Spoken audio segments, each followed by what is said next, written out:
اعوذ باللہ من الشیطان الرجیم بسم اللہ الرحمن الرحیم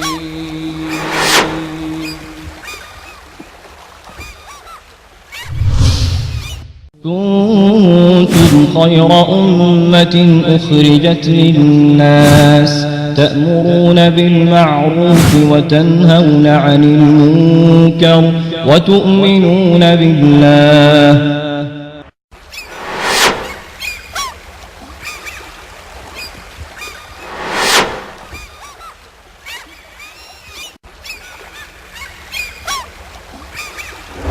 إن الله وملائكته يصلون على النبي يا أيها الذين آمنوا صلوا عليه وسلموا تسليما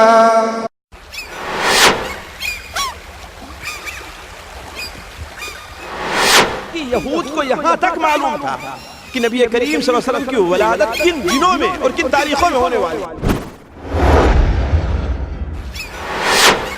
ایک یہودی مدینہ منورہ میں ایک ٹیلے پر کھڑا ہوتا اور کہتا ہے کہ اے یہود کی جماعت، آج کے دن اس نبی کی ولادت کا دن ہے جس کی بشارت تمہاری کتابوں میں موجود ہے.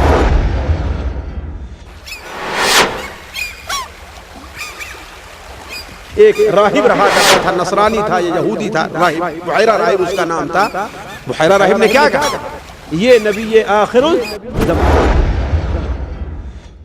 ناداروں کو علم کے موتی آقا نے انمول دیے، ناداروں کو علم کے موتی آقا نے انمول دیے، ناداروں کو علم کے موتی آقا نے انمول دیے، باب جہالت بند کیا اور ذہنوں کے در کھول دیے، باب جہالت بند کیا اور ذہنوں کے در.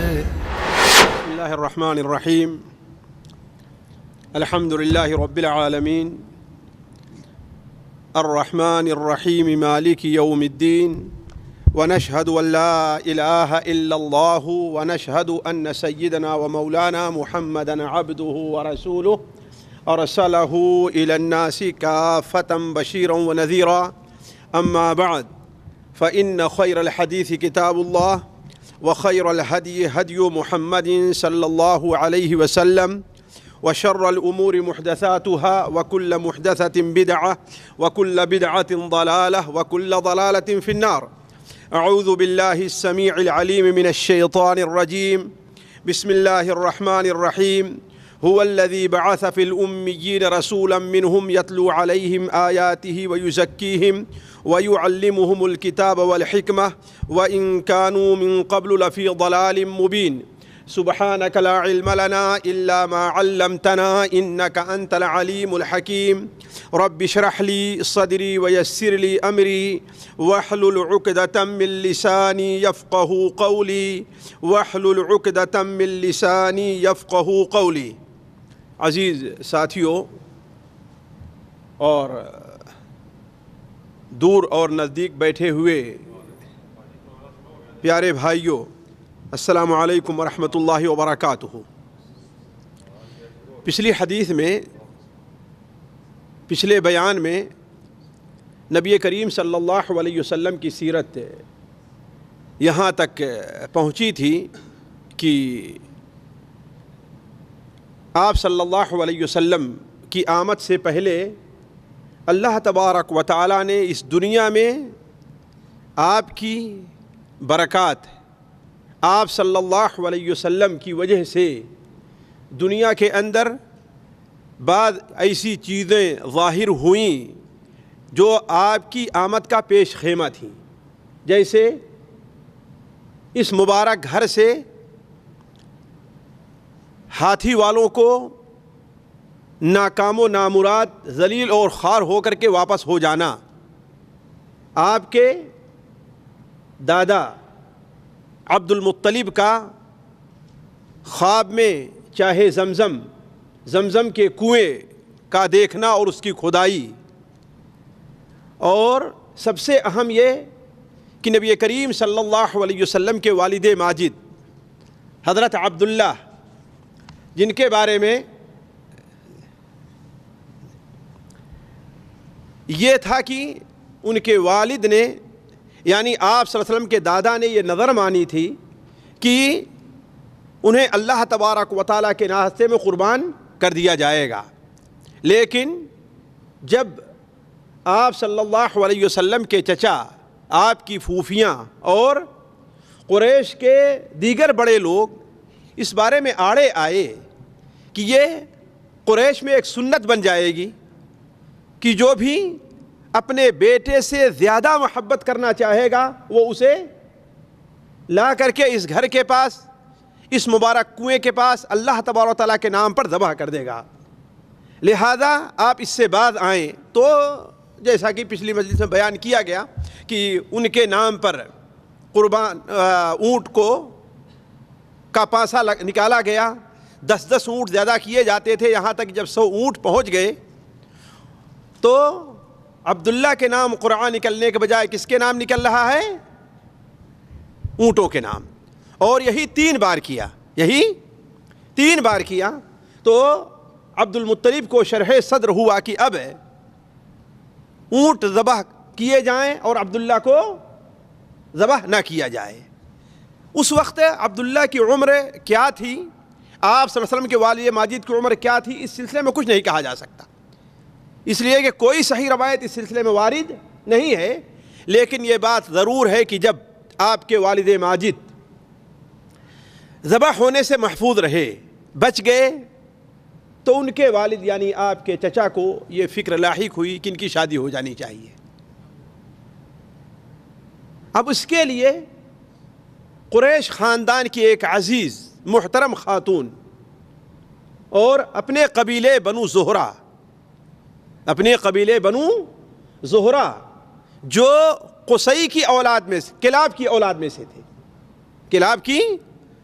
میں سے نبی کریم صلی اللہ علیہ وسلم کا سلسلے نسب جا کر کے آپ کی والدہ آمنہ سے کلاب میں جا کر کے ملتا ہے، جو قصی کے والد تھے۔ انہی کے خاندان کی ایک لڑکی جس کا نام آمنہ بنت وہب بنت عبد مناف بن زہرہ بن کلاب تھا، ان سے ان کی شادی ہو گئی، کس کی؟ عبداللہ کی۔ ساتھیوں، اس چیز کو ذہن میں رکھنا چاہیے کہ اللہ کے رسول صلی اللہ علیہ وسلم کے والد کی شادی حضرت آمنہ جو آپ صلی اللہ علیہ وسلم کی والدہ تھیں، اس سلسلے میں بڑے ہی قصے اور کہانیاں، حتیٰ کہ بعض چیزیں بڑی مشہور ہو گئی ہیں اور بعض ایسی کتابوں میں وہ چیزیں درج ہو گئی کہ تعجب ہوتا ہے، حالانکہ اگر آپ اسے خود پڑھیں تو ایسا محسوس ہوگا کہ خالص ایک افسانہ ہے، خالص ایک جس طریقے سے ڈرامہ کے لیے یا فلموں کے لیے قصے لکھے جاتے ہیں، ایسے ہی خیالی قصہ ہے۔ مثال کے طور پر بیان کیا جاتا ہے کہ آپ صلی اللہ علیہ وسلم کے والد ماجد جب ذبح ہونے سے محفوظ رہ گئے تو ان کے والد یعنی آپ کے دادا انہیں لے کر کے آ رہے تھے تو کعبہ کے پاس ایک عورت بیٹھی ہوئی ملی، ایک عبادت کرنے والی، ایک کاہنہ بیٹھی ہوئی ملی۔ اس نے آپ صلی اللہ علیہ وسلم کو دیکھا تو اپنے کو پیش کیا کہ عبداللہ ان کے ساتھ زنا کریں، نعوذ باللہ من ذالک۔ ذرا سوچیں، کعبہ کے پاس بیٹھی ہوئی ہے، کعبہ کا اس قدر احترام تھا ان کے نزدیک کہ خانہ کعبہ میں اگر کسی کے پاس اگر کسی کا قاتل بھی پہنچ جائے پھر بھی اس سے لوگ تعارض نہیں کرتے تھے، وہاں ایک کاہنہ اور عابدہ بیٹھ کر کے کسی کو زنا کی دعوت دے گی؟ حاشا للہ۔ تو اس قسم کے قصے جو بیان کیے جاتے ہیں، لوگ بیان کرتے ہوئے یہ نہیں سمجھتے کہ ہاں اس سے خود نبی کریم صلی اللہ علیہ وسلم کے والد کے کردار پر کتنا برا اثر پڑے گا۔ تو اس وقت تو حضرت عبداللہ نے کہا کہ نہیں میرے والد ہیں، میں ان کی مخالفت نہیں کر سکتا، لہذا ان کے والد انہیں ساتھ لے کر کے گئے اور حضرت آمنہ سے ان کی شادی کی اور وہیں پر دونوں کا اجتماع ہوا۔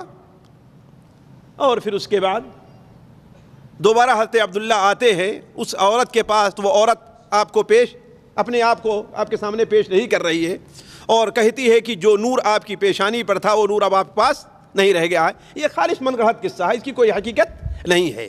اصل یہ ہے کہ اس میں کوئی شک نہیں کہ حضرت عبداللہ کی شادی آمنہ سے ہوئی، اور شادی کے بعد زیادہ دن نہیں گزرے تھے، مشکل سے چند مہینہ گزرے ہوں، بالضبط نہیں کہا جاتا کتنے دن ہے کتنے میں۔ عبداللہ چونکہ ان کا آبائی پیشہ تجارت تھا، حضرت ہاشم تجارت کیا کرتے تھے، حضرت عبد المطلب تجارت کیا کرتے تھے، ان کا آبائی پیشہ تجارت تھا، تو عبداللہ کو ان کے والد نے اپنی جگہ پر شام تجارت کے لیے بھیجا، تجارت کے لیے شام بھیجا۔ بعض روایات میں آتا ہے کہ نہیں، ان کے والد نے انہیں مدینہ منورہ بھیجا تھا کھجوریں لانے کے لیے، اللہ عالم۔ علا کل حال مدینہ منورہ وہ تشریف لے گئے تھے، مدینہ منورہ تشریف لے گئے تھے، یہ شام سے تجارت سے واپس آ رہے تھے کہ راستے میں ان کی طبیعت خراب ہوئی، اور مدینہ منورہ میں ان کا وہیں پر انتقال ہو گیا، اور نابغہ نامی کسی شخص کے گھر پر ان کا دفن کیا گیا۔ عصر حاضر کے ایک مدینہ منورہ کے ایک شیخ ہیں، وہ بیان کرتے ہیں کہ ماضی قریب تک ان کے والد کی قبر معلوم تھی کہاں پر ہے، لیکن ہوا یہ کہ لوگ ان کی قبروں پر میلہ لگانے لگے اور خود جا کر کے انہی سے وہاں پر استغاثہ اور انہی سے اپنی مدد مانگنا شروع کر دیا، تو لوگوں نے آج وہاں جگہ کو ختم کر دیا، اس کا کچھ پتہ نہیں کہ ان کی قبر کہاں تھی، لیکن یہ بات متعین ہے کہ ان کی قبر کہاں تھی، مدینہ منورہ میں تھی، انہیں مدینہ منورہ دفن کیا گیا۔ پھر جب یہ خبر ملتی ہے حضرت عبد المطلب کو تو بڑا افسوس ہوا، اس لیے کہ سب سے پیارا بیٹا ان کا کون تھا؟ عبداللہ تھا، باقی اور بھی ان کے 9-10 بیٹے تھے، لیکن سب سے پیارے بیٹے کون تھے؟ عبداللہ تھے۔ اور ذرا سوچیں عبداللہ کتنی مشکل سے بچے تھے، 100 اونٹوں کی قربانی، اس زمانے میں 100 اونٹوں کی قربانی دے کر کے تو انہیں بچایا تھا، لیکن اللہ تبارک و تعالیٰ کو منظور یہی تھا کہ اس دنیا کو روشن کر دینے والا شخص اپنے باپ کو نہ دیکھ سکے اور یتیم ہو۔ لیکن آپ صلی اللہ علیہ وسلم کی والدہ اس وقت کیا تھیں؟ حمل سے تھیں، اور ان کے انتقال کے کچھ دنوں کے بعد آپ صلی اللہ علیہ وسلم کی ولادت ہوئی۔ آپ صلی اللہ علیہ وسلم کی ولادت کے بارے میں یہ چیز تو مسلم ہے کہ آپ کی ولادت کا دن پیر کا دن ہے، جیسا کہ صحیح مسلم شریف میں روایت ہے، لیکن وہ مہینہ کون سا ہے، اس سلسلے میں اہل علم کا اختلاف ہے۔ میں اس کی وجہ بعد میں بتاؤں گا کہ آخر اللہ تبارک و تعالیٰ اگر چاہتا تو یہ اختلاف ختم کر سکتا تھا، جیسے دن کے بارے میں کوئی اختلاف نہیں ہے، مہینے کا بھی اور تاریخ کا بھی اختلاف ختم کر سکتا تھا، لیکن اس کے پیچھے ایک بہت بڑی مصلحت ہے جو میں آگے آپ کے سامنے بیان کروں گا، لیکن زیادہ راجح یہی ہے کہ آپ صلی اللہ علیہ وسلم کی ولادت اس سال ہوئی ہے جس سال ہاتھی والوں کا واقعہ پیش آیا ہے۔ ہاتھی کے واقعے کے 50 دن کے بعد یا 40 دن کے بعد پیر کے دن فجر سے پہلے کا وقت تھا، فجر کا وقت ہو گیا تھا، لیکن اس کے پہلے نبی کریم صلی اللہ علیہ وسلم اس دنیا میں تشریف لے آئے۔ وہ مہینہ کون سا ہے؟ زیادہ اہل علم کا خیال ہے کہ وہ مہینہ ربیع الاول کا ہے، اور ربیع الاول کی تاریخ میں 3 تاریخوں پر زیادہ مؤرخین گئے ہیں، 2 تاریخ تھی یا 8 کے بعد والی رات یعنی 9 تاریخ تھی یا 12 تاریخ تھی۔ زیادہ تر اہل علم کا خیال ہے کہ وہ 12 تاریخ تھی، لیکن ماضی قریب کے ایک ماہر فلکیات انہوں نے دن اور تاریخ کا حساب لگا کر کے ثابت کر دیا ہے، دن اور تاریخ کا حساب لگا کر، کیوں؟ اس لیے کہ اس سال نبی کریم صلی اللہ علیہ وسلم کی عمر کا آخری دور تھا، آخری ایام تھے، تو 10ویں آپ کے ہجرت کے 10ویں سال سورج گرہن لگا تھا، جس دن آپ کے بیٹے ابراہیم کا انتقال ہوا تھا۔ اب فلکیات کے حساب سے جب یہ حساب لگایا گیا تو وہ اپریل کا مہینہ نہیں، مئی کا مہینہ 570 کے قریب ہجری کے عیسوی کے قریب پڑتا ہے، وہ 570 یا 71 عیسوی کے قریب پڑتا ہے، اور جب حساب لگایا گیا تو وہ 571 کی 20 اپریل کی تاریخ بنتی ہے۔ اس لحاظ سے جب عربی کے لحاظ سے اس کو حساب لگاتے ہیں تو آ کر کے 9ویں تاریخ بنتی ہے۔ اسی لیے بہت سے ہندوستان کے زیادہ تر سیرت نگاروں نے، علامہ شبلی نعمانی ہیں اور قاضی سلمان منصور پوری رحمہ اللہ ہیں، ان لوگوں نے اسی کو زیادہ راجح قرار دیا ہے کہ آپ صلی اللہ علیہ وسلم کی ولادت کس دن ہوئی ہے؟ کس دن؟ 9 تاریخ کو سورج طلوع ہونے سے پہلے، اس وقت جب کہ فجر طلوع ہو گئی تھی، گویا اللہ تبارک و تعالیٰ کی طرف سے یہ اشارہ تھا کہ اب دنیا کے اندر جہاں ہر طریقے سے تاریکی چھا گئی ہے، آج کا سورج نکلنے سے پہلے اس دنیا کے اندر سے ظلم کی، شرک کی، کفر و بدعت کی، جہالت کی تاریکی کو دور کرنے والا شخص پیدا ہو چکا ہے، اور وہ ہے محمد ابن عبداللہ جو آمنہ کے گھر میں پیدا ہوا ہے۔ نبی کریم صلی اللہ علیہ وسلم کی ایک چیز یہاں پر اور آپ کے سامنے میں ذکر کرتا چلوں کہ آپ صلی اللہ علیہ وسلم کی پیدائش سے پہلے ہی حضرت آمنہ کو بھی اور دنیا کے لوگوں کو آپ صلی اللہ علیہ وسلم کی آمد کی اطلاع ہو چکی تھی۔ وہ کیسے؟ حضرت آمنہ کو جب اللہ تعالیٰ نے یہ امید سے ہوئیں تو اللہ تعالیٰ نے انہیں خواب میں دکھلایا، خواب میں دکھلایا۔ ہمارے یہاں یہ جو مشہور ہے کہ ولادت کے وقت یہ ہوا تھا، نہیں، بلکہ خواب میں دکھلایا گیا کہ ان کے جسم سے ایک نور نکل رہا ہے، ان کے جسم سے ایک نور نکل رہا ہے جس کی روشنی 1 2 3 4 5 کلومیٹر نہیں بلکہ اس کی روشنی شام تک پہنچ جا رہی ہے۔ ان کی روشنی کہاں تک ہے؟ شام تک پہنچ جا رہی ہے۔ اور خود مدینہ منورہ میں رہنے والے حضرت حسان ابن ثابت جو آپ صلی اللہ علیہ وسلم کے بڑے شاعر تھے، وہ بیان کرتے ہیں کہ میری عمر تقریباً 7 سال رہی ہوگی یا 8 سال رہی ہوگی، اور میں جو کچھ سنتا تھا اسے سمجھتا بھی تھا۔ ایک دن میں کیا دیکھتا ہوں کہ ایک یہودی مدینہ منورہ میں ایک ٹیلے پر کھڑا ہوتا ہے، ایک ٹیلے پر کھڑا ہوتا ہے اور کہتا ہے کہ اے یہودیو، اے یہود کی جماعت۔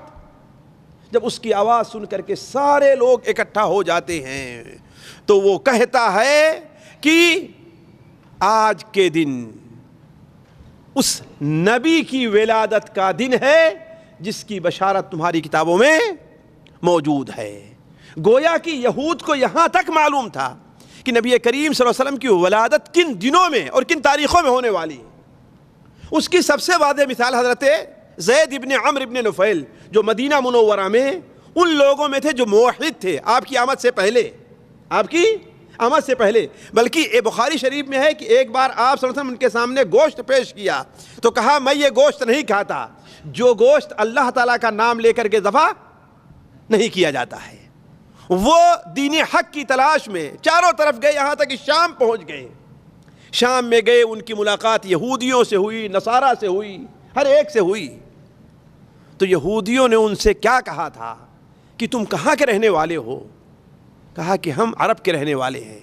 کہا اپنے ملک واپس چلے جاؤ، وہ نبی جو آخری نبی ہوگا ہمارا مذہب نہ قبول کرو، اس لیے کہ ہمارے لوگوں نے تو اس دین کو بدل دیا ہے، اس میں رد و بدل ہیر پھیر کر دیا ہے۔ ایسا کرو کہ تم اپنے ملک جاؤ، اور یا تو وہ نبی پیدا ہو چکا ہے، یعنی ہماری کتابیں جو بتاتی ہیں وہ نبی پیدا ہو چکا ہے، یا اس نبی کے پیدا ہونے کا دن آ گیا ہے، جاؤ اور اس کی اتباع کرو۔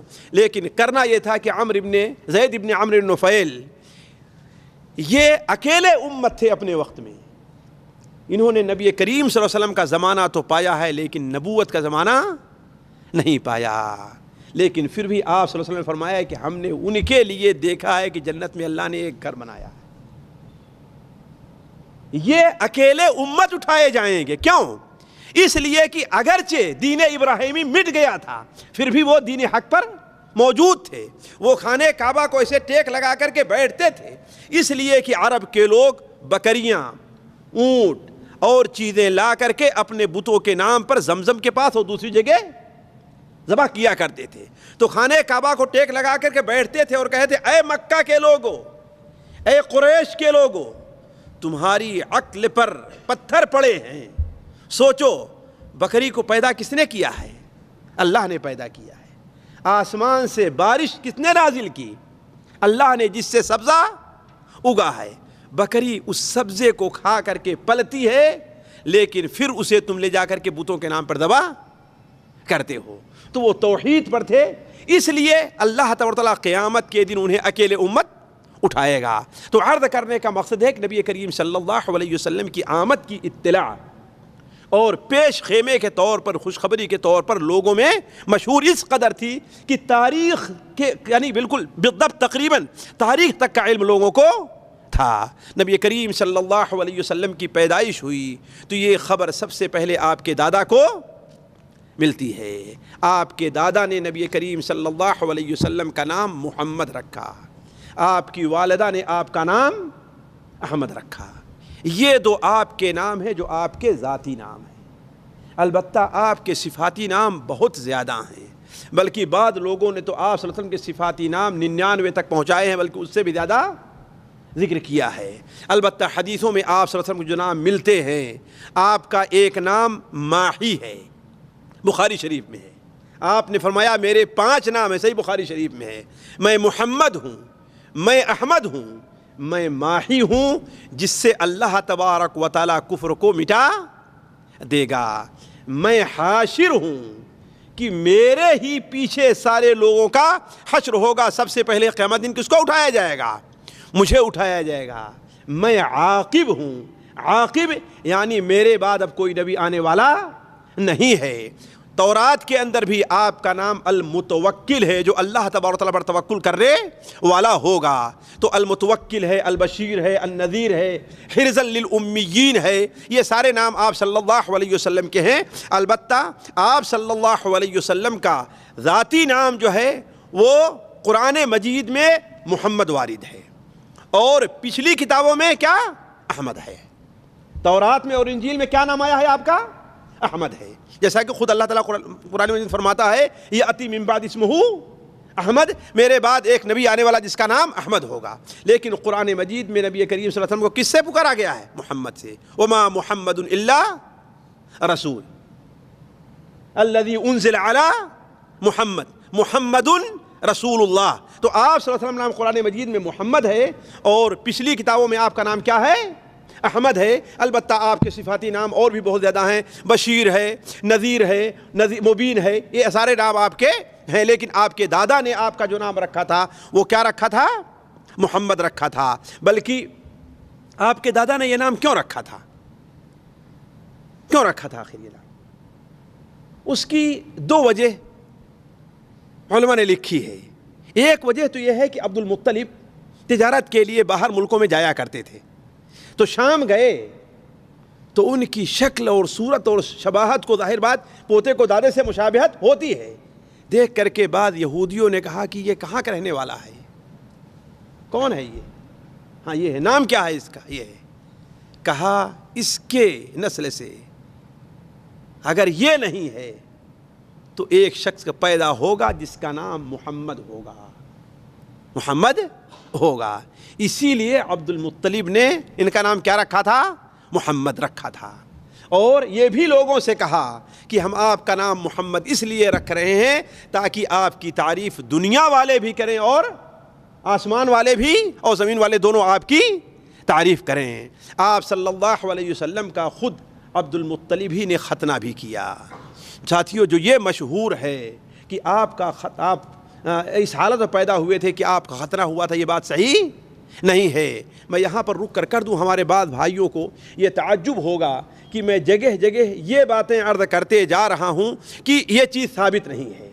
ساتھیوں، اس کی وجہ یہ ہے کہ ہمارے یہاں بعض چیزیں آپ صلی اللہ علیہ وسلم کی ذات سے متعلق ایسی مشہور ہو گئی ہیں جس کو بنیاد بنا کر کے بعض مغربی لوگوں نے آپ پر اعتراض کیا ہے اور بعض لوگوں نے اس سے بہت سے بدعی اور شرکی عقائد کو جنم دے لیا ہے۔ اور آپ صلی اللہ علیہ وسلم اس دنیا میں آئے تھے تو علم پھیلانے کے لیے آئے تھے، تحقیق کے لیے آئے تھے، آپ لوگوں کو سمجھنے کی اور غور کرنے کی دعوت دینے کے لیے آئے تھے۔ اور آپ صلی اللہ علیہ وسلم جو قرآن مجید نازل ہوا اس میں اللہ تعالیٰ فرماتا ہے وَلَا تَقْفُ مَا لَيْسَ لَكَ بِهِ علم، جس چیز کا تمہیں صحیح علم نہیں اس کے بارے میں تم کچھ باتیں نہ کرو۔ اور خود آپ بیان فرماتے تھے جو میرے بارے میں جھوٹ بولتا ہے وہ اپنا ٹھکانہ جہنم بنا لے۔ اور آپ نے بیان فرمایا جو میرے بارے میں کوئی ایسی بات بیان کرتا ہے جس کے بارے میں جانتا ہے کہ یہ جھوٹ ہے تو وہ دو جھوٹوں میں سے ایک جھوٹا ہے۔ ایک جھوٹا تو وہ جس نے اس بات کو گڑھا ہے، دوسرا جھوٹا یہ جو یہ بات بیان کر رہا ہے۔ لہذا نبی کریم صلی اللہ علیہ وسلم کے بارے میں ہمیں اور آپ کو کوشش کرنا چاہیے کہ ہم ویسی ہی معلومات رکھیں جو آپ کے بارے میں صحیح طور پر ثابت ہے۔ تو میں عرض کر رہا تھا کہ آپ کا ختنہ، چونکہ عرب کے لوگ ملت ابراہیمی کی جن چیزوں پر باقی تھے ان میں ختنہ کرنا بھی تھا، لہذا 7ویں دن آپ صلی اللہ علیہ وسلم کا انہوں نے عقیقہ کیا اور آپ کا ختنہ کیا۔ آپ صلی اللہ علیہ وسلم کو سب سے پہلے دودھ آپ کی والدہ نے پلایا ہے، آپ کی والدہ نے۔ اس کے بعد آپ کو ابو لہب کی لونڈی ثویبہ نے دودھ پلایا ہے، جیسا کہ بخاری شریف میں ہے۔ اس کے بعد آپ صلی اللہ علیہ وسلم عرب کے دستور کے مطابق عرب کے دستور کے مطابق مکے شہر سے باہری علاقے میں آپ کو بھیجا گیا جو رضاعت کی مدت کو وہاں پر پوری کریں، اور یہ مدت 4 سال کی تقریباً تھی۔ آپ کو کہاں بھیجا گیا تھا ساتھیوں؟ کہاں؟ قبیلے بنو حوازن۔ یہ لوگ رہتے کہاں تھے؟ یہ لوگ مکہ مکرمہ سے جنوب شرق کی جانب اور طائف سے 70 کلومیٹر جنوب کی جانب آج ایک جگہ شوحطہ ہے، آج بھی اس نام سے مشہور ہے۔ ایک جگہ کیا ہے؟ شوحطہ۔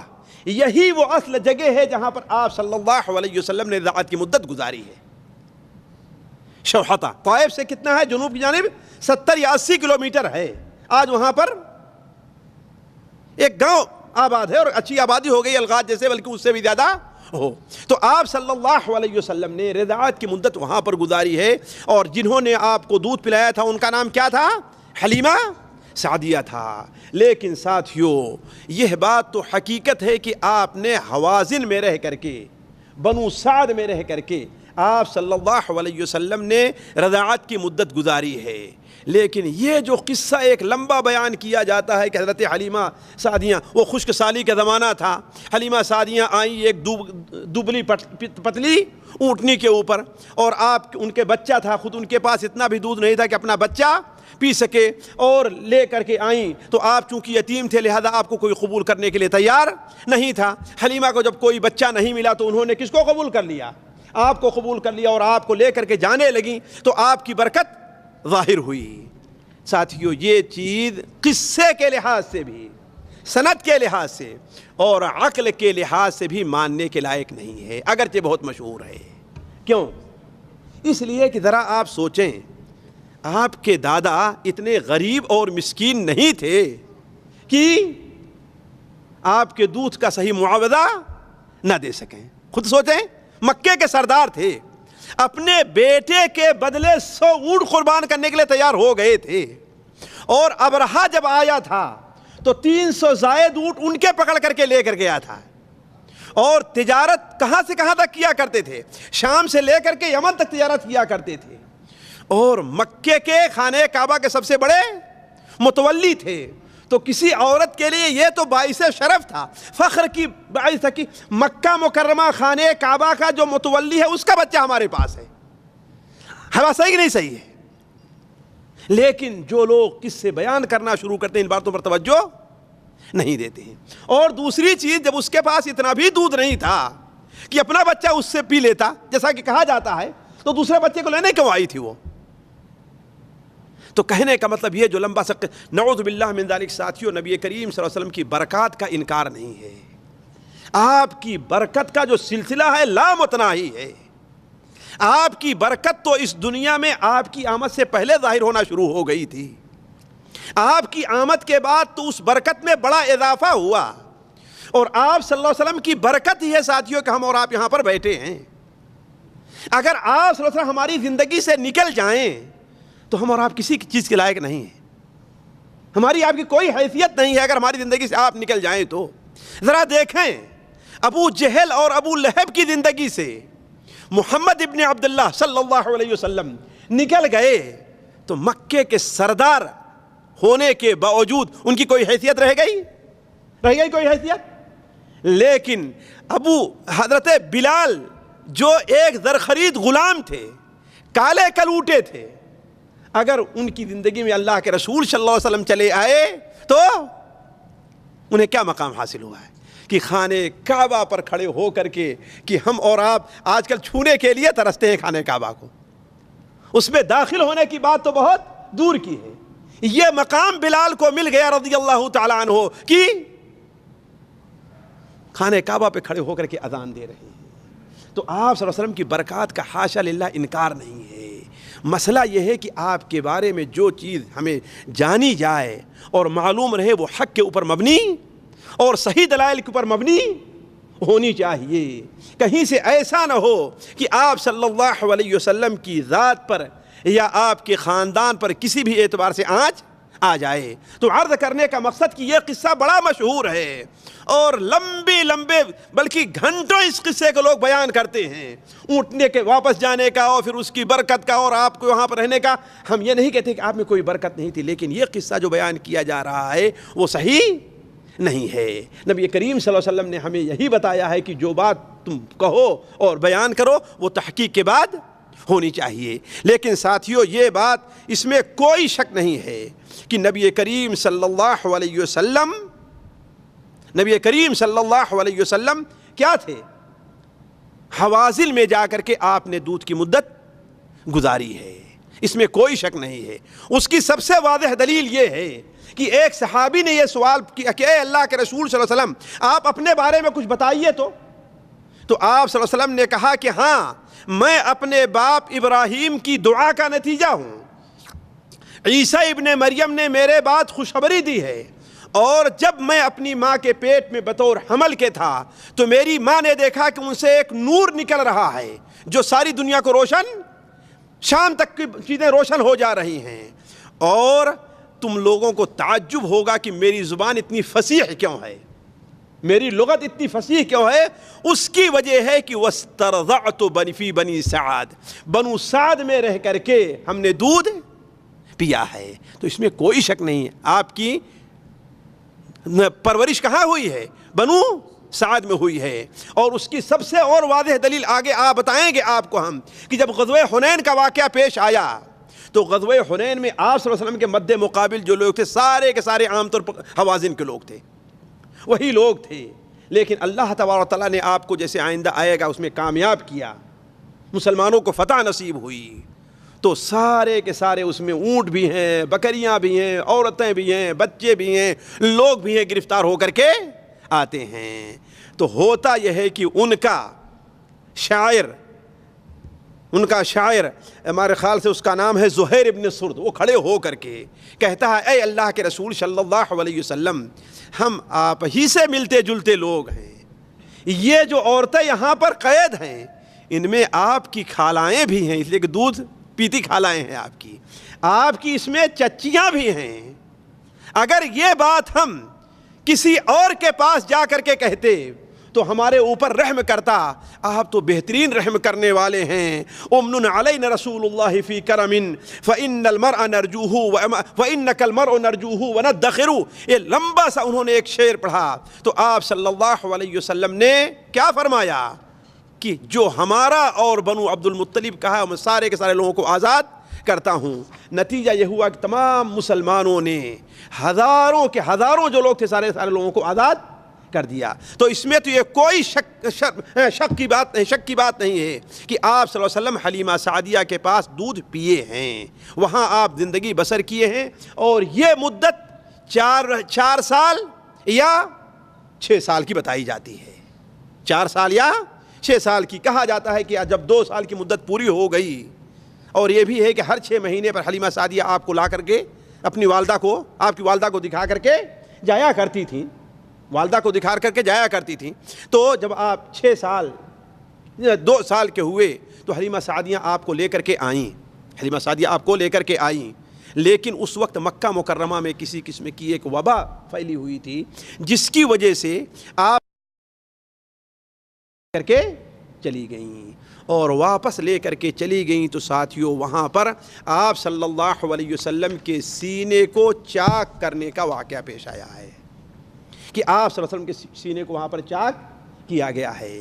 جس قصے کا خلاصہ یہ ہے ساتھیوں، خلاصہ یہ ہے کہ آپ صلی اللہ علیہ وسلم خود بیان فرماتے ہیں کہ میں اپنے ساتھی کے ساتھ، جو آپ کا دودھ جائی بھائی تھا، اس کے ساتھ ہم لوگ، بلکہ آج بھی وہاں پر جو لوگ گئے ہیں دیکھے ہیں، وہاں پہاڑی علاقے میں ایک جگہ بتاتے ہیں، بلکہ وہاں پر ایک پہاڑ ہے، اس کا نام بھی جبل الملکین ہے، اس کا نام بھی جبل الملکین ہے. کہا جاتا ہے یہی وہ پہاڑ کی گھاٹی ہے جہاں نبی کریم صلی اللہ علیہ وسلم کے سینے کو چاک کیا گیا تھا. اگر عربی میں آپ لوگ شوحتہ داخل کر کے یا بنو سعد داخل کر کے یا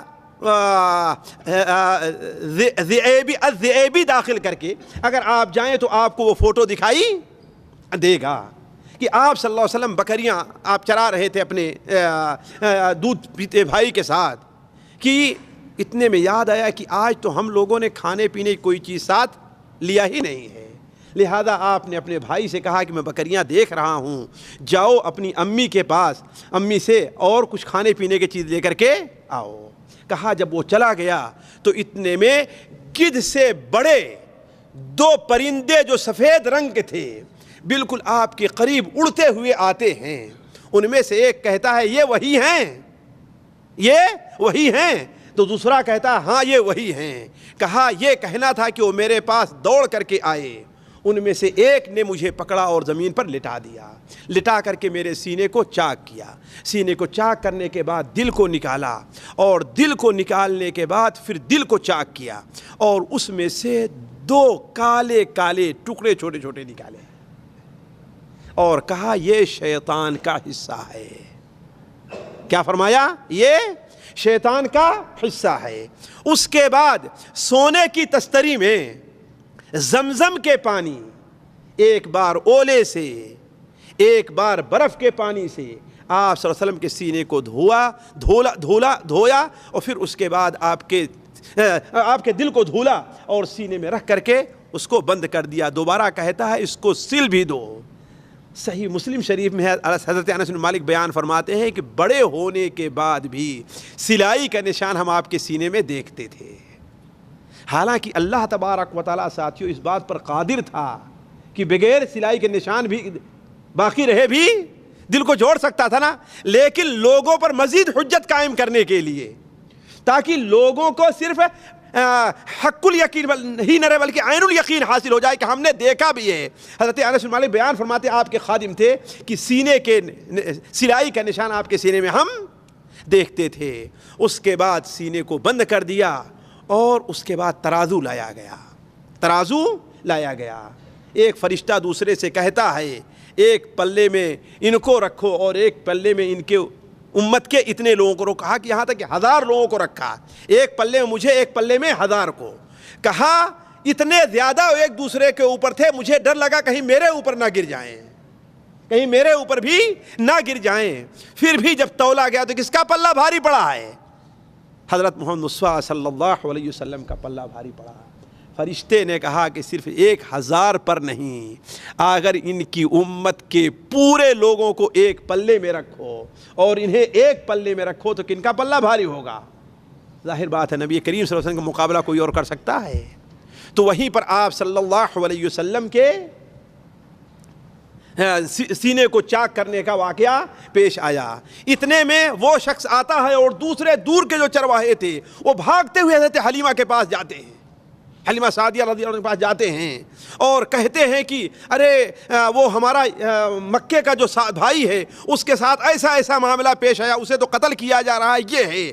چنانچہ حلیمہ سعدیہ سب کچھ چھوڑ کر کے بھاگ کر کے آتی ہیں تو آپ صلی اللہ علیہ وسلم وہاں پر کھڑے ہیں، لیکن آپ کے چہرے کا رنگ بدلا ہوا ہے، پریشانی ہے، چہرے کا رنگ بالکل پھک پڑا ہے۔ آپ سے پوچھا گیا تو انہوں نے بتایا کہ ایسا ایسا ہے۔ اسی وقت حضرت حلیمہ نے کیا کیا، گھر بھی نہیں گئیں، اپنی اونٹنی کو منگایا، اس کے اوپر سوار ہوئیں اور آپ کو آگے بیٹھایا اور سیدھے لے کر کہاں چلی آئیں؟ مکہ مکرمہ چلی آئیں، اور مکہ مکرمہ میں لا کر کے حضرت آمنہ کے پاس آپ کو رکھ دیا، کہا کہ یہ آپ کی امانت ہے، آپ اسے لے لیجئے۔ حضرت آمنہ نے کہا کہ مجھے معاملہ کچھ دوسرا لگ رہا ہے کہ تو اب حریص تھی کہ ہاں تمہارے ہی پاس رہے، اور اتنے جلدی بغیر وقت آئے پورا ہوئے تو لے کر کے حریص کا ماجرا کیا ہے؟ تو حضرت حلیمہ نے اپنا پورا واقعہ سنایا تو آپ کی والدہ نے کہا گھبراؤ نہیں، مجھے اس سے کوئی پریشانی نہیں ہے۔ کیوں؟ اس لیے کہ ہم نے خواب میں دیکھا ہے، جب میرے یہ پیٹ میں تھے تو ہم نے خواب میں دیکھا ہے کہ میرے جسم سے ایک ایسا نور نکل رہا ہے، ایک ایسی روشنی نکل رہی ہے جس سے ساری دنیا روشن ہو جا رہی ہے۔ تو آپ صلی اللہ علیہ وسلم اس کے بعد سے مکہ مکرمہ میں رہنے لگے۔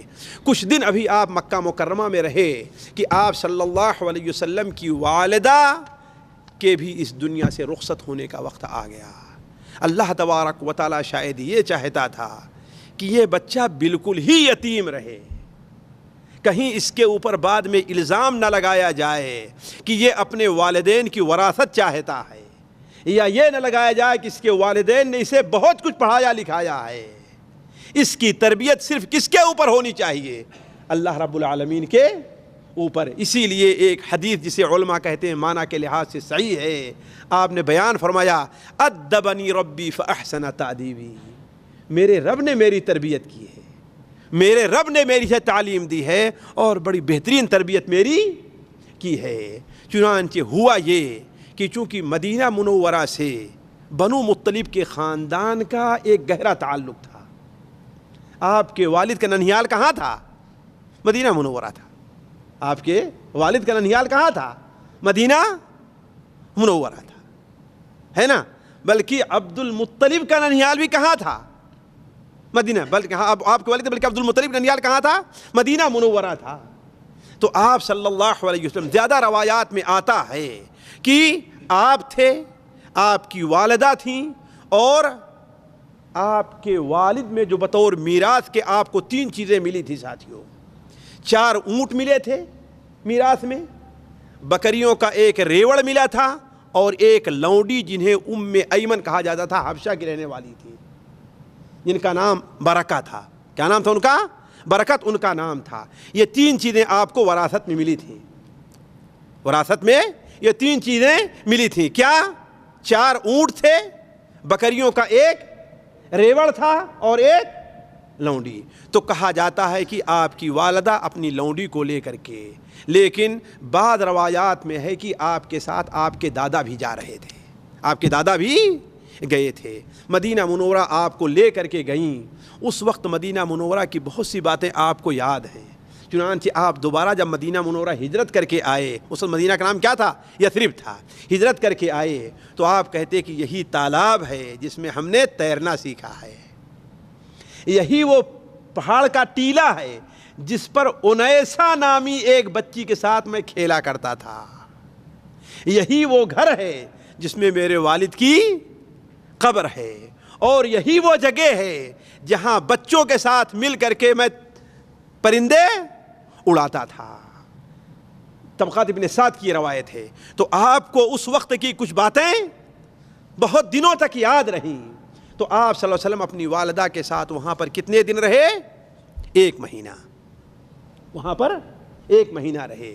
واپس آ رہے تھے تو ابوا کے مقام پر، ساتھیو ابوا اگر آپ مدینہ منورہ سے چلیں مکہ مکرمہ کے لیے تو آپ تقریباً 35 یا 40 کلومیٹر کی دوری پر جائیں گے تو آپ کو بورڈ آتا ہے وادی خریبہ، خے رے یہ اور بے، جس کے قریب میں مستورہ نامی ایک شہر آباد، چھوٹا سا گاؤں آباد ہے، آپ کو بورڈ پر ملے گا، دکھائی دے گا، مستورہ، وادی خریبہ، یہی یہ وادی ابوا ہے، یہی وادی ابوا ہے۔ یہاں پر پہنچی، اس وقت شاید یہاں پر آبادی رہی ہو، تو یہاں پر پہنچی تو آپ کی والدہ کی اچانک طبیعت خراب ہوئی اور ان کا انتقال ہو گیا، اور وہیں پر انہیں دفن کیا گیا۔ لیکن آپ صلی اللہ علیہ وسلم کو اپنی والدہ کی قبر کی جگہ ہجرت کے بعد بھی معلوم تھی، چنانچہ آپ صحیح مسلم شریف کی روایت ہے کہ آپ فتح مکہ کے موقع پر جب آپ کا ادھر سے گزر ہوا، آپ نے وہاں قیام فرمایا تو صحابہ کرام سے کہا تم لوگ یہیں پر ٹھہرو، میں آ رہا ہوں۔ چنانچہ آپ وہاں تشریف لے گئے اور وہاں سے آنے کے بعد آپ رو رہے تھے، آپ کی آنکھوں میں آنسو تھے۔ صحابہ کرام نے پوچھا کیا ہے؟ بلکہ حضرت ابو ہریرہ کی روایت ہے کہ آپ صلی اللہ علیہ وسلم ایک اور موقع پر اپنی والدہ کی قبر کے اوپر کھڑے ہوئے، آپ بھی روئے اور آپ کے ساتھ جتنے لوگ تھے آپ نے ساروں کو رلا دیا، اور آپ نے فرمایا کہ یہ ام محمد کی قبر ہے۔ کس کی قبر ہے؟ کون ہے ام محمد؟ آمنہ ہے، یہ ام محمد کی قبر ہے۔ ہم نے اپنے رب سے یہ اجازت چاہی کہ میرا رب تو اجازت دے دے کہ میں اپنے والدہ کے لیے دعائے مغفرت کروں، کہ اے اللہ تو نے بھی جنت میں داخل کر دی، لیکن میرے رب نے مجھے اس کی اجازت نہیں دی ہے۔ البتہ اس کی اجازت تو دے دی کہ میں ان کی قبر کی زیارت کروں۔ تو آپ صلی اللہ علیہ وسلم نے فرمایا کہ ہاں تم لوگ قبر کی زیارت کرو۔ تو عرض کرنے کا مقصد یہ ہے کہ آپ صلی اللہ علیہ وسلم کی والدہ جس جگہ مدفون تھیں، آپ صلی اللہ علیہ وسلم کو ہجرت کے ان کے انتقال کے سال بعد 50 سال کے بعد بھی آپ کو وہ جگہ معلوم تھی اور یاد تھی، آپ اس جگہ سے گزرے ہیں۔ والدہ کے انتقال کے بعد آپ صلی اللہ علیہ وسلم اپنی دادا کی کفالت میں آئے۔ اب دادا کے سامنے اپنے بیٹے، محبوب بیٹے اور اپنے بہو کی یہی ایک علامت رہ گئی تھی، نہ کوئی بھائی دوسرا تھا، نہ کوئی بہن تھی۔ بیٹے سے چونکہ بڑی محبت تھی، لہذا آپ کے دادا نے آپ کی بڑی قدر کی، آپ سے اس حد تک محبت کرتے رہے کہ آپ کو اپنے سے جدا ہونے نہیں دیتے تھے۔ بلکہ طبقات ابن سعد وغیرہ میں ہے کہ ایک صحابی بیان کرتے ہیں کہ ایک بار میں حج کرنے گیا، اس لیے کہ آپ کی آمد سے پہلے بھی لوگ حج کیا کرتے تھے، آپ کی آمد سے پہلے بھی اس گھر کا حج کیا کرتے تھے۔ تو میں دیکھتا ہوں کہ ایک بوڑھا ہے، خانہ کعبہ کا طواف کر رہا ہے اور رو رہا ہے اور کہہ رہا ہے یا رب رد راکبی محمدا ردہ الی واصطنع عندی یدا، اے اللہ تعالیٰ سوار محمد کو واپس کر دے، اے اللہ تعالیٰ انہیں واپس کر کے میرے اوپر تیرا بڑا احسان کر۔ ہم نے پوچھا کہ یہ بوڑھا کون ہے جو رو رہا ہے؟ تو کہا کہ یہ بوڑھا عبد المطلب ہے، ان کا ایک پوتا ہے جو ان کے نزدیک بڑا عزیز ہے۔ وہ کسی کام میں مشغول تھے اور اسے بھیج دیا کہ ہمارے فلاں اونٹ جو ہیں جاؤ انہیں ہکا کر کے لے آؤ۔ تو دیری ہو گئی، شام ہونے جا رہی ہے، سورج ڈوبنے جا رہا ہے، لیکن ابھی تک واپس نہیں آیا، اور یہ اس کی جدائی برداشت نہیں کر پا رہے ہیں، اس لیے رو رہے ہیں۔ کہا اتنے ہی میں کیا دیکھتے ہیں کہ آپ صلی اللہ علیہ وسلم صفا کی طرف سے اونٹوں کو ہکائے ہوئے لے کر کے چلے آ رہے ہیں۔ آگے بڑھ کر کے عبد المطلب آپ سے چمٹ جاتے ہیں اور کہتے ہیں بیٹے آج تم نے مجھے پریشان کر دیا، اتنا پریشان تو دودھ پلاتی عورت بھی اپنے بچے کے لیے نہیں ہوتی جتنا میں پریشان ہوا۔ تو عرض کرنے کا مقصد ہے کہ اللہ کے رسول صلی اللہ علیہ وسلم سے آپ کے دادا کو بڑی محبت تھی، وہی ان کی تربیت کر رہے تھے۔ لیکن ایک وقت ایسا آیا بھی کہ آپ صلی اللہ علیہ وسلم ابھی 8 سال کے ہیں کہ 85 یا 82 سال کی عمر کو ہو کر کے عبد المطلب بھی اس دنیا سے چلے گئے۔ آپ صلی اللہ علیہ وسلم کی جو آپ کے والد کی جو لونڈی ام ایمن تھی، وہ بیان فرماتی ہیں کہ مجھے وہ وقت یاد ہے کہ جب عبد المطلب کا جنازہ اٹھا تھا تو آپ صلی اللہ علیہ وسلم اس جنازے کے ساتھ ساتھ جا رہے تھے اور روتے ہوئے جا رہے تھے۔ کیوں؟ اس لیے کہ والدہ نہیں رہ گئیں، باپ کو تو دیکھا ہی نہیں تھا، اب کون تھا؟ ایک دادا تھا، وہ بھی اس دنیا سے چلا گیا ہے. لیکن اللہ تبارک و تعالیٰ کا کرنا یہ، بعض روایات سے پتہ چلتا ہے کہ ان کے دادا نے وفات کے وقت ابو طالب کو آپ صلی اللہ علیہ وسلم ابو طالب کو سونپ دیا تھا.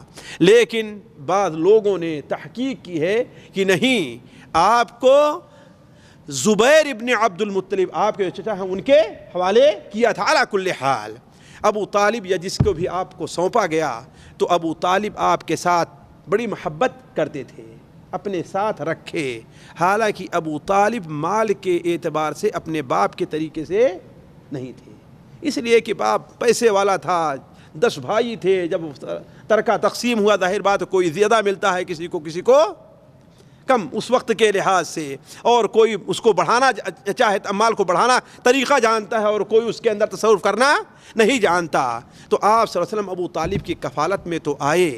ابو طالب آپ کو برابر اپنے ساتھ رکھتے رہے، لیکن آپ صلی اللہ علیہ وسلم نے اپنا بوجھ جب سے سمجھدار ہوئے ہیں ابو طالب کے اوپر نہیں ڈالا ہے. یہ آپ صلی اللہ علیہ وسلم کی خوبی، آپ کی دانائی، آپ کی دانشوری تھی کہ آپ نے اپنا بوجھ. لیکن یہ بات ضرور ہے کہ ابو طالب کو جہاں آپ سے محبت تھی وہیں آپ کو بھی ابو طالب سے گہرا لگاؤ تھا. یہی وہ وقت ہے، شاید آپ کی عمر کہا جاتا ہے 12 سال، اور یہ محمد ابن عمر واقدی کی روایت ہے جو کذاب اور جھوٹا راوی ہے. لیکن کہنے کا مطلب ہے اسی کی روایت کی آپ کی عمر 12 سال کی تھی. تو ان کے چچا ابو طالب، ان کے پاس اگرچہ کوئی زیادہ مال نہیں تھا، لیکن یہ ہے کہ چونکہ امانت دار تھے تو عرب کے لوگ انہیں تجارت کے لیے اپنا سامان دے کر کے بھیجا کرتے تھے. تو ایک بار شام کا سفر کیا اور شہر بصرہ پہنچے ہیں. شہر بصرہ، ساتھیوں شہر بصرہ کا آج نام مٹ گیا ہے. البتہ جس جگہ شہر بصرہ آباد، یہ بصرہ نہیں ہے، یہ بصرہ تو عراق میں ہے. آپ کے زمانے میں تو یہ شہر تھا ہی نہیں، حضرت عمر کے بعد یہ شہر آباد ہوا ہے. لیکن بصرہ جو شہر جس کے آخر میں وہ کیا ہے، یائے مقصورہ ہے بصرہ. آج جہاں پر سوریہ کا شہر درعا واقع ہے، درعا اسی نام سے مشہور ہے، اور اردن کی حدود جیسے پار کریں، جہاں سوریہ کی حدود شروع ہوتی ہے تو پہلا شہر کیا ہے، وہ درعا ہے. یہی بصرہ ہے. وہاں تک پہنچے تھے آپ صلی اللہ علیہ وسلم کے چچا آپ کو لے کر کے، کہ لوگ ہمیشہ جب سفر میں جایا کرتے تھے تو وہاں ایک دیر تھا، ایک عبادت گاہ تھی جہاں پر ایک راہب رہا کرتا تھا، نصرانی تھا یا یہودی تھا، راہب بحیرہ راہب اس کا نام تھا. وہیں پر رہا کرتا تھا. لوگ برابر جا کر کے اس کے قریب ٹھہرتے تھے لیکن ان سے نکل کر کے بات نہیں کرتا تھا. لیکن اس دن ان کا پہنچنا تھا کہ وہ اپنے عبادت گاہ سے باہر نکل کر کے آتا ہے اور کہتا ہے کہ یہ بچہ، اس کا باپ کون ہے، اس کا باپ کون ہے، نہیں اس کا ولی کون ہے. ابو طالب نے کہا میں ہوں. کہا اس کا باپ کون ہے، کہا کہ میں ہوں. کہا کہ نہ، یہ وہ نہیں ہے کہ جس کا باپ زندہ ہو، صحیح بتاؤ تم کون ہو. کہا کہ میں اس کا چچا ہوں. کہا یہ نبی آخر الزماں ہے. بحیرہ راہب نے کیا کہا، یہ نبی آخر الزماں ہے. ساتھیوں ابو طالب کے سامنے اتنے حقائق تھے لیکن پھر بھی ایمان نہیں لے آئے. ہدایت دینا کس کا کام ہے؟ اسی لیے بہت سے لوگوں کے سامنے آپ قرآن مجید کھول کر کے رکھ دیجئے، نبی کریم سے حدیث کھول کر کے رکھ دیجئے، لیکن پھر بھی آپ کی بات ماننے کے لیے تیار نہیں ہوں گے. کیوں؟ اس لیے کہ توفیق کس کی طرف سے آتی ہے، اللہ تعالیٰ کی طرف سے آتی ہے. تو ابو طالب یہ سب کچھ اپنی آنکھوں سے اپنے سامنے دیکھ رہے تھے. اس بحیرہ راہب نے کیا کہا، کہا آج تمام قافلے والوں کو میں دعوت دیتا ہوں. کہاں کبھی باہر آ کر کے بات بھی نہیں کرتا تھا، سلام بھی نہیں کرتا تھا، آج کیا ہے پورے قافلے والوں کو دعوت دے رہا ہے. اتنے میں جب قافلے والوں نے اپنا سامان رکھنے لگے، وہ کھانا تیار کرنے کے لیے گیا یا تیار کروانے کے لیے، اتنے میں آپ صلی اللہ علیہ وسلم بتایا کسی کے اوپر بوجھ نہیں بننا چاہتے تھے. جو ساتھ میں اونٹ تھے آپ صلی اللہ علیہ وسلم انہیں چرانے کے لیے لے کر کے چلے گئے. کھانا تیار کر کے جب وہ لے آتا ہے اور سامنے رکھتا ہے تو کہتا ہے کہ وہ غلام کہاں ہے، وہ بچہ کہاں ہے. کہا کہ دیکھو وہ بچہ ہے اونٹ. کہا کہ اس کو بلاؤ. چنانچہ بلایا گیا. آپ صلی اللہ علیہ وسلم جب اونٹوں کو لے کر کے آ رہے تھے تو بحیرہ راہب کہتا ہے کہ وہ دیکھو اس کو، وہ درخت اسے جھک کر کے سجدہ کر رہا ہے، وہ درخت اسے جھک کر کے سجدہ کر رہا ہے، وہ پتھر اس سے سلام کر رہا ہے۔ بحیرہ راہب اس لیے کہ بسا اوقات ایک شخص ایسی چیزیں دیکھتا جو دوسرا نہیں دیکھ پاتا ہے نا۔ ایک آپ کے چہرے پر میں وہ چیز دیکھتا ہوں جو ڈاکٹر اس سے ہے کہ نہیں ہے، ڈاکٹر اور دیکھے کہ ہاں بھائی آپ بیمار ہیں، یہ کیا ہے، حالانکہ نظر ایک ہی ہے لیکن دیکھنے کا فرق رہا کرتا ہے۔ تو بحیرہ نے کہا کہ دیکھو فلاں درخت اسے سجدہ کر رہا ہے۔ آیا، کھانا پلایا اور ابو طالب سے کہا کہ برائے مہربانی اللہ کے واسطے اسے شام لے کر کے نہ جاؤ، اس لیے کہ یہودی کہیں اسے قتل نہ کر دیں۔ تو ابو طالب نے وہیں پر سے ان کو آپ صلی اللہ علیہ وسلم کو بھیج دیا۔ عرض کرنے کا مطلب یہ ہے کہ دادا کے انتقال کے بعد آپ کی پرورش کی ذمہ داری کس کے اوپر آئی؟ ابو طالب کے اوپر۔ اب آپ کی عمر سمجھیے کہ 10 سال 12 سال 15 سال ہو گئی تھی، اب جفا کشی کا وقت آ گیا، اس لیے کہ اب تک آپ دوسروں کی پرورش میں تھے، اب یہ ہے کہ آپ خود اپنی پرورش کریں۔ جیسا کہ ہم نے آپ سے کہا کہ آپ کسی کے اوپر بوجھ بن کر کے نہیں رہنا چاہتے تھے، تو شروع میں جب تک آپ کی عمر اس لائق نہیں ہوئی کہ انسان تجارت کرے، سودا لوگوں سے معاملات کرے، اس وقت تک آپ نے بکریاں چرائی۔ آپ نے کیا کیا ہے؟ اس لیے کہ ساتھیوں دنیا میں زندہ رہنے کے لیے کھانا پڑتا ہے اور کھانے کے لیے کمانا پڑتا ہے کہ نہیں؟ دنیا میں زندہ رہنے کے لیے کھانا پڑتا ہے اور کھانے کے لیے کمانا پڑتا ہے۔ اس لیے کہ آپ صلی اللہ علیہ وسلم کو وراثت میں کوئی جاگیر تو اتنی بڑی ملی نہیں تھی، لہذا آپ صلی اللہ علیہ وسلم بھی اسی عمر کے تھے کہ آپ نے بکریاں چرانا شروع کیا۔ بلکہ صرف یہی نہیں، آپ بکریاں اپنی ہی نہیں چراتے تھے، آپ اہل مکہ میں سے دوسرے لوگوں کی بکریاں ہاں بھائی مجھے دو اور کہے تمہیں اتنا پیسے دوں گا۔ دیکھیے ساتھیوں، یہیں پر آپ لوگوں میں سے کچھ بلکہ سارے لوگ سمجھدار بیٹھے ہیں، عرض کر دوں کسی واقعے کی توجیح کرنے کے لیے نظریہ کیسے مختلف ہو جاتا ہے۔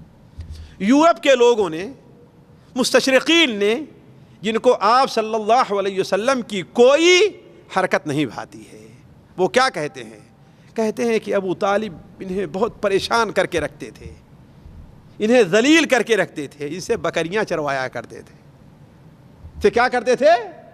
بکریاں چروایا کرتے تھے، اور معصوم بچے سے صرف اپنی نہیں بلکہ دوسروں کی بکریاں بھی چروایا کرتے تھے۔ لیکن آپ لوگ جانتے ہیں ساتھیوں، اپنا کام کرنے میں کوئی عیب نہیں ہے، اور بکری چرانا کوئی عیب کی بات نہیں ہے، ہر نبی نے بکریاں چرائی ہیں۔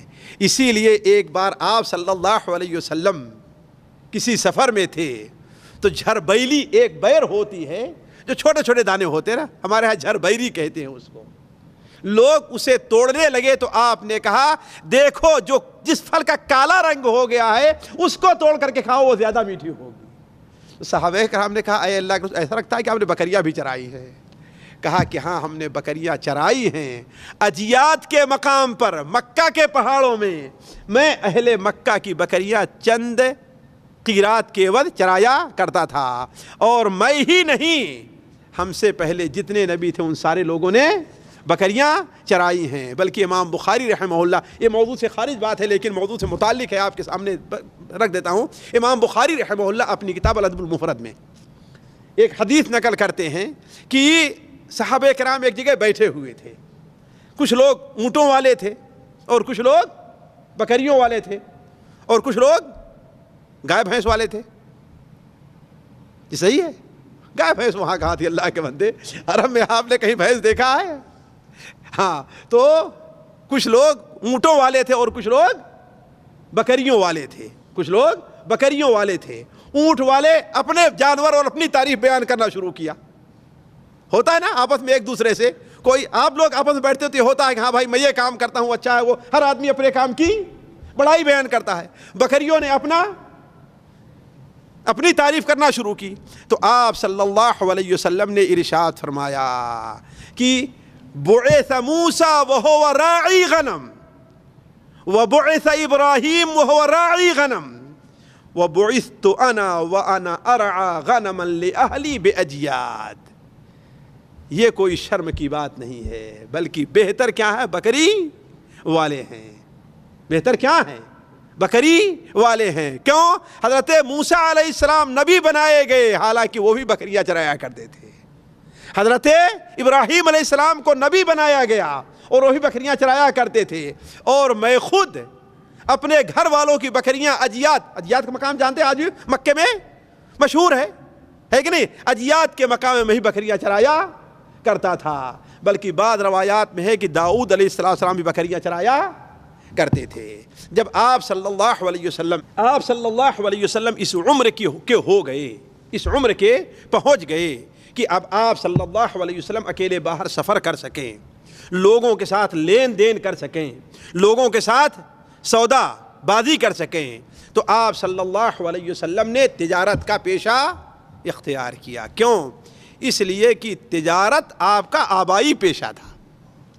تجارت آپ کا آبائی پیشہ تھا، ہے کہ نہیں ہے؟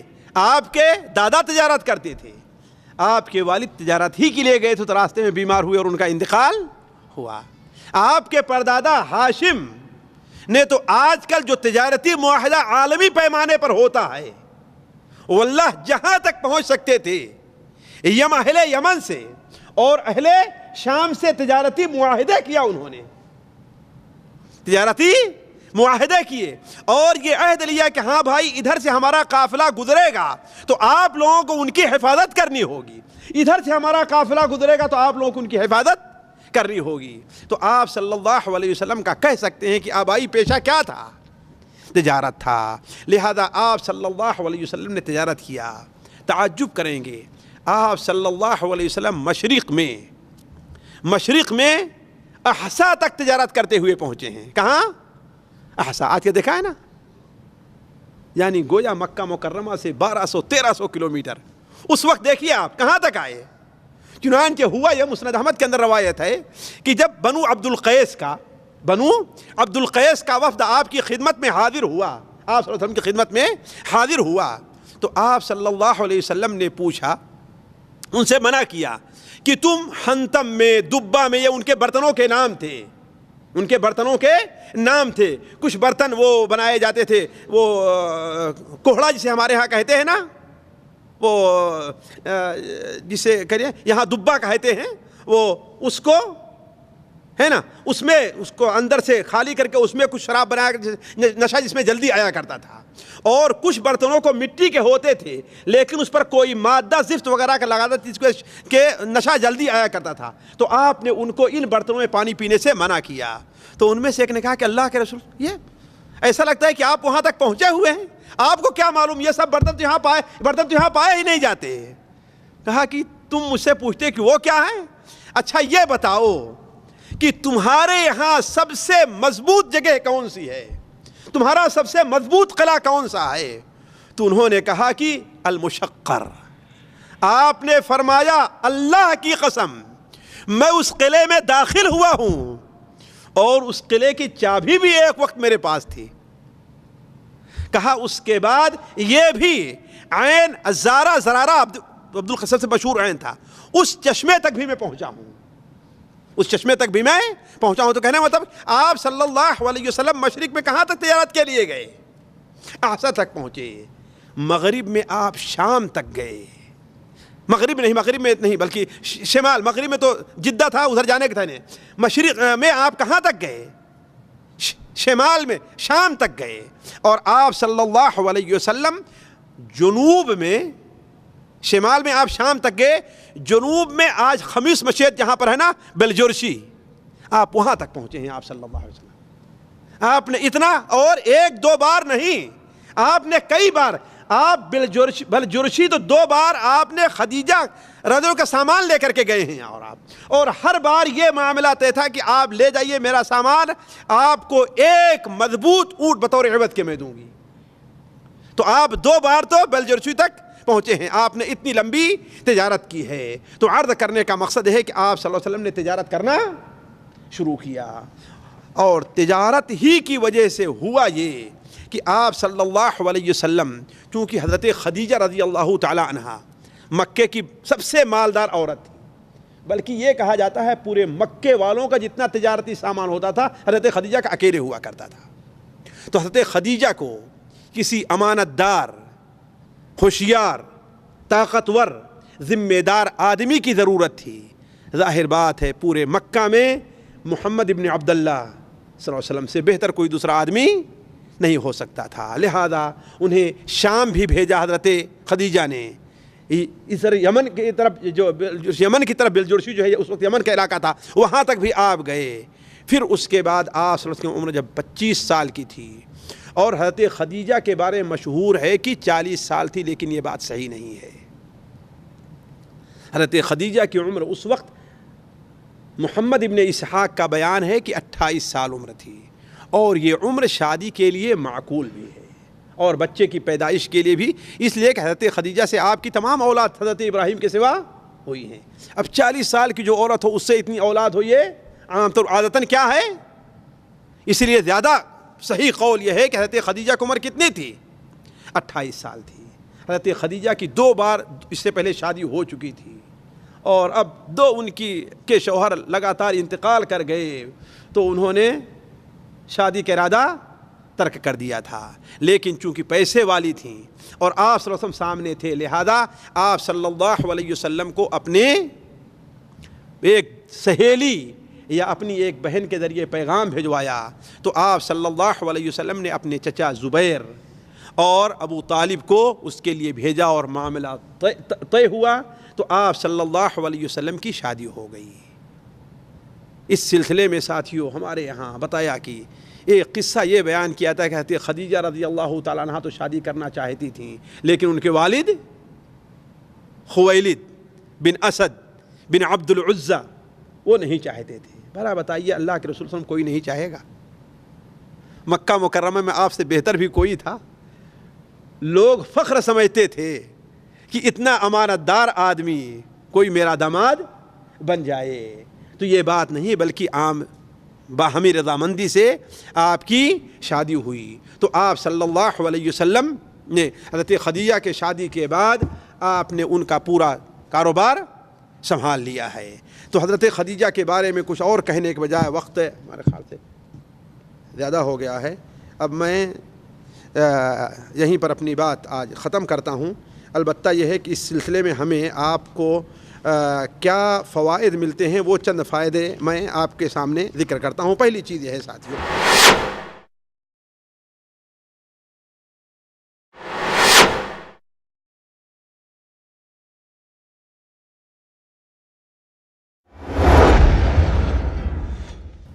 کہ آج کے درس سے ہمیں یہ فائدہ ہوا کہ ہر سختی کے بعد آسانی ہے۔ کہیں بھی انسان کو کبھی بھی سختی سے پریشان نہیں ہونا چاہیے۔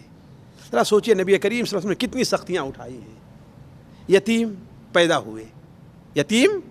ہوئے، ابھی 6 سال کے تھے کہ والدہ کا انتقال، 8 سال کے تھے کہ والد، اور ایسے چچا کی کفالت میں آئے کہ چچا کی حالت بھی کوئی اچھی نہیں تھی، بکریاں چرائیں سب کچھ، لیکن اللہ 25 سال کے بھی نہیں ہوئے تھے کہ اللہ تعالیٰ نے آپ کو اتنا مال دے دیا کہ ہر چیز سے آپ کو مستغنی کر دیا ہے۔ اور اس طرح بھی دیکھیں کہ دنیا کے اندر کس قدر تاریکی تھی، جب دنیا تاریک ہو گئی تو اللہ کے رسول صلی اللہ علیہ وسلم کی بعثت ہوئی ہے۔ دوسرا فائدہ یہ ہے کہ رسول صلی اللہ علیہ وسلم کی بشریت۔ ساتھیوں اس میں کوئی شبہ کسی کو نہیں ہونا چاہیے کہ نبی صلی اللہ علیہ وسلم بشر تھے، ایک بشر، ایک انسان جس طریقے سے ایک ماں باپ سے پیدا ہوتا ہے، رضاعت کا، بچپنے کا، دنیا میں زندہ رہنے کے لیے محنت اور مشقت کا کام کرتا ہے، آپ کو بھی اس سے کرنا پڑا۔ بچپنے، جوانی اور وہ پریشانیاں، غم، خوشی کے موقع پر خوش ہونا، پریشانی کے موقع پر غمگین ہونا، یہ ساری چیزیں کیا ہیں آپ کو بھی لاحق ہوئیں، اور آپ کے ساتھ اٹھنے بیٹھنے رہنے والے کسی نے بھی آپ کی بشریت میں شبہ نہیں کیا۔ یہ ہمارے ہندوستان میں آ کر کے کتنے دنوں کے بعد یہ شبہ پیدا کیا کہ آپ بشر نہیں تھے، آپ صلی اللہ علیہ وسلم بشر تھے۔ تیسرا، اہل کتاب کے نزدیک آپ کی نبوت مسلم تھی، اہل کتاب کے نزدیک آپ کی نبوت یہودی بھی اور نصرانی بھی، ان کی کتابوں میں یہاں تک کہ آپ پیدا کہاں ہوں گے، آپ ہجرت کر کے کہاں آئیں گے، حتیٰ کہ آپ کی نبوت اور پیدائش کا وقت کیا ہے، یہاں تک بھی ان کو معلوم تھا، یہاں تک بھی ان کو معلوم تھا۔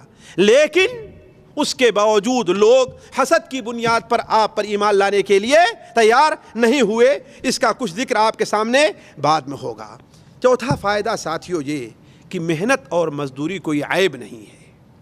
عیب یہ ہے کہ انسان دوسرے کے اوپر بوجھ بن کر کے رہے، دوسرے کے اوپر بوجھ بن کر کے رہے۔ مسجد کے ایک گوشے میں، عبادت گاہ کے ایک گوشے میں، گھر کے ایک کونے میں بیٹھ کر کے، کسی خانقاہ میں بیٹھ کر کے لوگوں کی جمعرات کی روٹی کا انتظار کرتا رہے کہ ہمارا پیٹ بھرے گا، لوگوں کے نذرانے اور صدقات کا انتظار کرتے رہے، یہ عیب کی بات ہے۔ ہمارے نبی صلی اللہ علیہ وسلم کیا بیان فرمایا ہے کہ سب سے بہتر وہ انسان ہے جو اپنے ہاتھ کی کمائی کھاتا ہے۔ اسی لیے ہمارے نبی صلی اللہ علیہ وسلم جو ہمارے اور آپ کے لیے اسوہ ہیں، ہے کہ نہیں ہے؟ ہمارے لیے اسوہ ہیں۔ آپ نے جب سے ہوش سنبھالا ہے، بلکہ ابھی آپ کی عمر 4 سال 5 سال کی بھی نہیں ہوئی تھی کہ آپ بکریاں چرایا کرتے تھے، ہے کہ نہیں ہے؟ اس کے بعد یہ دیکھیے، بخاری شریف کی روایت ہے، آپ بیان کرتے ہیں کہ اہل مکہ کی بکریاں میں چند قیرات پر چرایا کرتا تھا۔ تو مزدوری کیا ہے؟ کوئی عیب کی بات نہیں ہے۔ سب سے بہتر روزی کا ذریعہ کیا ہے کہ انسان اپنے ہاتھ سے کما کر کے کھائے۔ اس لیے ہمارے یہاں جو لوگ بڑی بزرگی کا اظہار کرتے ہیں اور ایک گوشے میں مسجد کے بیٹھ گئے، کسی خانقاہ میں بیٹھ گئے، لوگوں کے نذرانے، لوگوں کے صدقہ اور خیرات کا انتظار، وہ نبی صلی اللہ علیہ وسلم کے متبع اور آپ کے طریقے پر نہیں ہے۔ پانچواں فائدہ یہ ہے کہ نبی کریم صلی اللہ علیہ وسلم کی برکت، آپ صلی اللہ علیہ وسلم سے بڑا بابرکت آدمی اس دنیا میں پیدا نہیں ہوا ہے۔ حتیٰ کہ آپ صلی اللہ علیہ وسلم کی برکت صرف مسلمانوں کو نہیں، غیر مسلموں تک بھی آپ کی برکت پہنچی ہے۔ اسی لیے امام ابن کثیر رحمہ اللہ حوازن کا جو واقعہ ہم نے آپ کے سامنے رکھا، وہ لکھنے کے بعد اپنی سیرت کے اندر لکھتے ہیں کہ نبی کریم صلی اللہ علیہ وسلم کی یہ تو دنیا میں برکت تھی، یہ تو دنیا میں برکت ہے، صرف اس بنیاد پر کہ آپ نے ان کے یہاں دودھ پیا تھا، حالانکہ وہ لوگ آپ کو قتل کرنے آئے تھے، آپ کے خلاف تلوار لے کر کے آئے تھے، لیکن پھر بھی آپ کی یہ برکت تھی کہ ایک نہیں، 2 نہیں، ہزاروں مردوں اور عورتوں اور بچوں کو آپ نے آزاد کر دیا، صرف اس وجہ سے کہ آپ نے ان کے یہاں دودھ پیا تھا۔ تو یہ آپ کی دنیا کی برکت ہے، اور آخرت میں مومنوں کو جو آپ کی برکت ملنے والی ہے اس کا تو کوئی حساب ہی نہیں ہے۔ اللہ تبارک و تعالیٰ سے دعا ہے کہ اللہ تبارک و تعالیٰ ہمیں اور آپ کو اللہ کے رسول صلی اللہ علیہ وسلم کی برکتوں سے نوازے، دنیا کے اندر بھی اور آخرت میں بھی۔ اللہ تعالیٰ ہمیں اور آپ کو نبی کریم صلی اللہ علیہ وسلم کے اسوے پر چلنے اور اس کے مطابق عمل کرنے کی توفیق عطا فرمائے۔ نبی کریم صلی اللہ علیہ وسلم کی سیرت سے، آپ کی ذات سے، آپ کی سنت سے، آپ کے عمل سے ہمیں محبت کرنے کی توفیق عطا فرمائے۔ سبحانک اللہم و بحمدک، اشہد ان لا الہ الا انت، استغفرک و اتوب الیک۔ پہلے بتائے تھے ہم،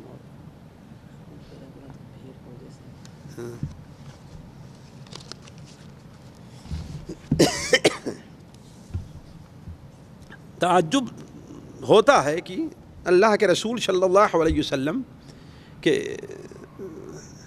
واللہ یہ بات ذرا عقل میں نہیں آتی ہے کہ یہود کے سامنے اللہ کے رسول کی اس قدر حقائق واضح ہو گئے ہیں، بلکہ بالکل صحیح سند سے، اور جانتے ہیں کہ میں عادی ہوں کہ کوئی ضعیف سند سے مروی کوئی واقعہ میں بیان نہیں کرتا، بعض صحیح سند سے واقعات اس قسم کے آئے ہوئے ہیں کہ آپ صلی اللہ علیہ وسلم کے کی حقیقت ان کے سامنے بالکل واضح ہو گئی۔ مثال کے طور پر ایک چیز میں آپ کے سامنے بیان کرتا ہوں۔ امام ابن کثیر رحمہ اللہ اپنی سیرت میں نقل کیا ہے کہ بنو قریظہ کے لوگوں پر جب آپ صلی اللہ علیہ وسلم نے غزوہ خندق کے بعد آپ نے ان کا گھیرا کیا، تو اس میں سے کئی لوگ، ثعلبہ ابن سعید، اسید ابن سعید، اسد ابن عبید اور اس قسم کے کئی نوجوان، کئی یعنی بوڑھے لوگ نہیں، کئی جوان لوگ اسلام قبول کر لیے، آخر وجہ کیا تھی؟ وجہ اصل میں اس کی یہ تھی کہ نبی کریم صلی اللہ علیہ وسلم کی آمد سے پہلے ابن الحیبان نامی ایک شام سے آیا اور مدینہ منورہ میں تھا. کیا؟ ابن الحیمان بہت ہی نیک آدمی تھا. راوی کہتے ہیں کہ جو لوگ نماز نہیں پڑھتے یعنی مسلمانوں سے پہلے اتنا نیک آدمی ہم نے کسی کو دیکھا نہیں تھا. اس کی نیکی یہ تھی کہ جب مدینہ منورہ کے لوگ پر قحط سالی پڑتی تھی، جو راوی ہیں وہ بیان کرتے ہیں کہ ہم نے خود دیکھا ہے، اپنے محمد ابن سلمہ ہمارا نام ہے، ہم نے خود اپنی آنکھوں سے دیکھا ہے، ایک بار نہیں، 2 بار نہیں، 3 بار نہیں، اور زیادہ بار کہ بارش نہیں ہوتی تھی تو لوگ ابن الحیبان سے کہتے تھے کہ چل کے دعا کرو اللہ تعالیٰ بارش تو نازل کرے. تو کہتے کہ میں ایسے نہیں دعا کرتا، پہلے صدقہ کرو اللہ کے راستے میں، پہلے اللہ کے راستے میں. کہتے کیا صدقہ کریں؟ کہا کچھ بھی ہے، 1 سا کھجور ہی کیوں نہ ہو، 1 کلو 1.5 کلو جو ہی کیوں نہ ہو، اللہ کے راستے میں ضرور خرچہ کرو تو میں چل کر کے دعا کرتا ہوں. چنانچہ جب وہ لوگ صدقہ کرتے تھے تو ان کو لے کر کے جاتا تھا، باہر نکلتا تھا اور اللہ تعالیٰ سے دعا کرتا تھا. راوی کہتے ہیں کہ ابھی ہم لوگ اپنی جگہ ہی پر موجود رہا کرتے تھے کہ بدلی اٹھتی تھی اور آ کر کے سیراب کر دیتی تھی. لیکن ہوا یہ کہ ان کا انتقال ہونے لگا. تو انتقال کے وقت بنو قریظہ کے لوگوں کو کیا کہا تھا کہ اے بنو قریظہ کے لوگوں، میں کہاں رہتا تھا؟ میں شام میں رہتا تھا، جہاں ٹھنڈک ہے، جہاں ہر قسم کا عیش و آرام ہے، شراب کباب ہر چیز وہاں پر موجود ہے. لیکن سوچو اس سوکھی زمین میں اور بھوک اور پیاس والی زمین میں آخر میں کیوں آ کر رہ رہا ہوں؟ تمہیں معلوم ہے؟ کہا کہ نہیں. کہا اس لیے کہ اس طرف سے، مکہ کی طرف اشارہ کر کے کہا، اس طرف سے ایک نبی ظاہر ہونے والا ہے اور وہ یہیں پر آئے گا. کیا؟ کہاں آئے گا؟ یہیں پر آئے گا. اس کی یہ ہجرت گاہ ہے، اسی کے انتظار میں میں یہاں آیا ہوں. لیکن وہ ابھی تک، لیکن یقین مانو کہ وہ جلد ہی یہاں پر اب آنے والا ہے. تو اے قریظہ کے لوگوں، تم لوگ اسلام قبول کرنے میں، اس کی بات ماننے میں دیر نہ کرنا. تو جب آپ صلی اللہ علیہ وسلم نے بنو قریظہ کا محاصرہ کیا تو یہ چند شباب نوجوان اٹھے اور کہا اے بنو قریظہ کے لوگوں، دیکھو ابن الحیبان نے تم سے وعدہ کیا تھا اور عہد لیا تھا. ابن الحیبان نے کہا تھا کہ وہ نبی ایسا آئے گا کہ جو اس کی اتباع نہیں کرے گا اس سے لڑائی کرے گا، ان کو قتل بھی کر سکتا ہے، ان کے بچوں کو لونڈی بھی بنا سکتا ہے. دیکھو تم سارے لوگ قتل کے لیے تیار ہو. کہا کہ ہاں اس نے صحیح تو کہا تھا لیکن یہ نبی نہیں ہے.